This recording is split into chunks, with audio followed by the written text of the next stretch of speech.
Madalas na hindi nauunawaan ng tama kung paano ang disiplina. Iniisip ng marami na ito ay isang bagay na kailangang ipataw mula sa labas, mga batas na ipinapatupad, mga parusang kinatatakutan, at mga otoridad na sinusunod. Maraming tao ang naghihintay muna ng mag-uutos sa kanila kung ano ang gagawin, kailan kikilos, at paano kikilos bago sila magbago. Ngunit ang tunay na disiplina ay hindi nagsisimula sa utos.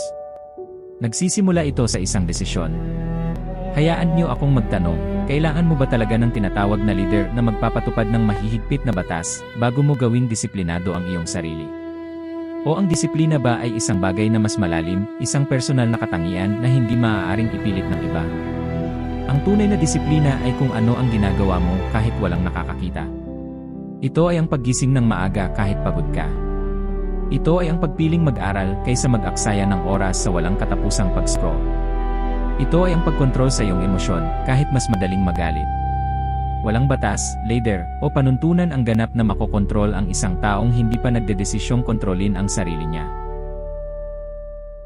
Ipinakita na ng kasaysayan na ang mga batas ay maaaring humubog ng asal, ngunit hindi nito kayang bumuo ng pagkatao.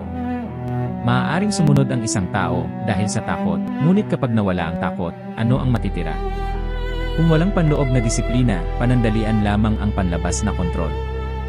Ang disiplina ay hindi tungkol sa paghihigpit, ito ay tungkol sa kalayaan.